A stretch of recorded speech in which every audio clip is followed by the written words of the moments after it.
When I attended this LA Downtown Toastmasters Club, I sat there, have a lot going on in my mind. The world outside, the public speakers, the motivational speakers, most of them, they talk about things they can see, the skills they want us to learn, they want to teach, all these they can see, everyone can see, techniques, the mechanism, the behaviors, all these things can see. But what I'm at best is what you cannot see, things that behind you can see. So I want to focus on that. That one is very profound. My mind always go behind the point, what you can see. I always want to find out how did it start, why, when, all these questions. Back to the moment I sat there in that LA Downtown Toastmasters Club. You look at all these people, they are Americans. They speak good English. The question is behind all that you see. Why is it that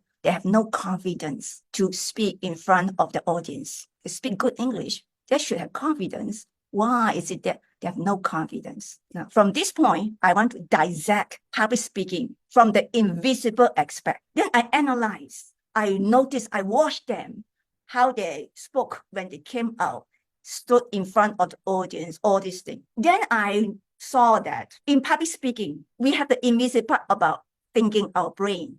When we craft a speech, whether on the paper or in your mind, it is about your mind, your thinking. That is the operation, the activity going on in your mind. To do that well, you need to practice human nature, any skill. You just have to go through the process to get the technique, get the skill, and then rehearse. You cannot gain any skill, form up any skill without going through that process, a time frame of rehearsing. So each time when you give a speech, like now I am giving an impromptu speech. I did not write down anything. I didn't even rehearse. But then my brain running fast, formulating. And how can I do this? It's a lot more than 10 years, 20 years of practice thinking in my mind. People become good, not instantly, despite how talented, how intelligent. Look at Elon Musk. He is one of the most intelligent person, but you look at him, interview him, he also struggled. He struggled to talk about what is going on in his mind, his point. He has a lot of, you have to train your mind. That is the training in your mind, invisible part. What about the physical part? Every part of our body need to be trained. Our eyes need to be trained. Look at the pinhole. Look at the pinhole. At the same time, we need to train our coordination. When we look at the pinhole, we don't know what to do. The hand don't know what to do. And the body don't know what to do. The facial expression don't know what to do. And all this coordination, like Hanun just said, it's not easy. It takes practice. I realized that I can do best by just letting my nature flow out, by speaking from my heart. My mind just have to focus on my heart, how I feel.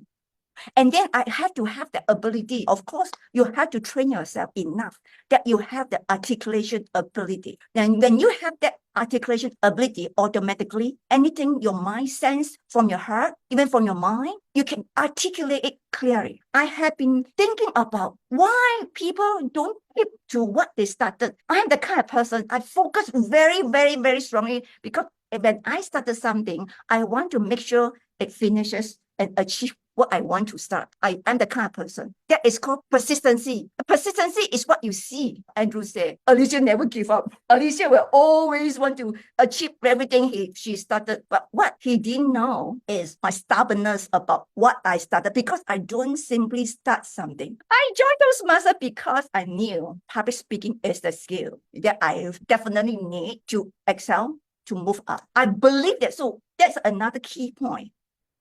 You don't really believe enough this platform that can make you or to take you to where you want to be. I think for a person cannot be consistently and persistently working on the improvement on this platform, I think the top 3 points is number one, they don't see this as the utmost important at this point. But why they don't see it as utmost important? Because they might not have the degree of height they want to achieve.